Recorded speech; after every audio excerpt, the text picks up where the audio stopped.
Oi, gente, tudo bem? Eu sou Ana Luísa Reale, falo sobre direito processual civil aqui no Direito com Elas. E hoje, gente, eu queria trazer aqui uma regra de processamento relacionada ao recurso de apelação, que eu acho que é bem interessante da gente relembrar.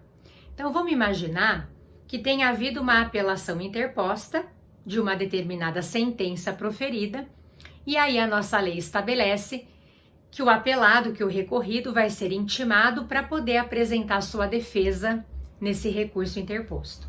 Aí você pode me perguntar assim, mas eu já ouvi falar que em algumas situações a parte contrária, o recorrido aí, ele não é intimado para apresentar as contrarrazões, ele seria citado. Isso é verdade? Eu vou responder que sim, né, pessoal? Mas vamos contextualizar para ficar clara essa questão. Como regra geral, o apelado ele vai ser intimado mesmo para apresentar as suas contrarrazões envolvendo esse recurso de apelação interposto. Por quê, gente? Porque a apelação é um recurso interposto de sentença. Normalmente, a sentença é proferida numa ação quando, de fato, né, a ação foi proposta, o réu foi citado, teve a oportunidade de se defender, a gente tem possibilidade de produção de provas e o juiz vai proferir uma sentença ao final dessa relação. A parte que se sentir prejudicada, ela pode apelar. Então, o recurso, gente, ele é um meio de impugnação de decisão judicial incidente, que incide nessa relação que está tramitando. Não é porque juiz profere sentença que a relação processual terminou ali, claro que não. Uma relação processual termina quando ela transita em julgado. O juiz sentenciando significa dizer que ele deu uma resposta ali, de acordo com o convencimento dele. Quem não se conformar com essa definição judicial pode recorrer nesse contexto, né? E quando o recurso ele acontece, gente, o recorrente, ele está mantendo aquela relação processual viva, aquela ação que começou lá atrás com a propositura da ação, está viva ainda, porque recurso é meio incidente, a gente está tentando reverter aquela determinada decisão. E essa relação processual só vai terminar quando ela transitar em julgado. Então, mesmo que a gente suba um grau de jurisdição, e é o que acontece com a apelação, porque quem julga o recurso de apelação é o tribunal, a gente está ali lutando por aquela relação processual que começou lá atrás, no momento em que a ação foi proposta, tá? Porém, existem algumas situações, duas situações específicas consideradas pelo CPC, em que a ação vai ser proposta e o juiz vai proferir uma sentença nessa ação sem com que o réu tenha sido citado.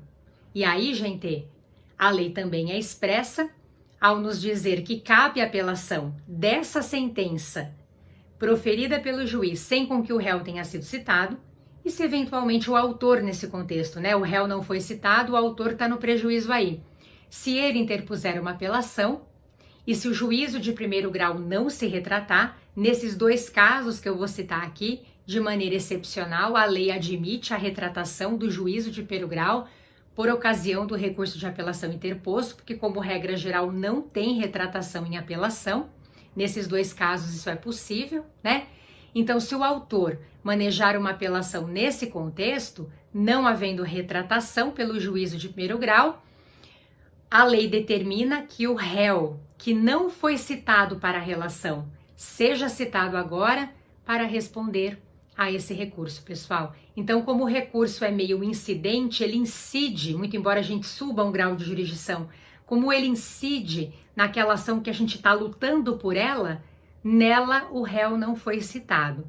Então, se o juiz obstou o prosseguimento desta ação, né, e o juiz sentenciou nesse contexto sem com que o réu tenha sido citado, havendo uma apelação dessa sentença, se o juízo de primeiro grau não se retratar, o réu será citado para responder ao recurso de apelação, ou seja, ele estará sendo citado para esta relação processual, porque recurso é meio incidente, e aí o juiz de primeiro grau encaminha esse recurso ao tribunal. As situações em que o juiz pode proferir sentença sem com que o réu tenha sido citado, pessoal, de maneira regular, né? vêm estabelecidas ali pelo 331 e pelo 332 do CPC. Quais são as hipóteses? As situações de indeferimento da petição inicial e de improcedência liminar do pedido. Tá bom, gente? Espero que tenha ficado clara aqui a minha colocação.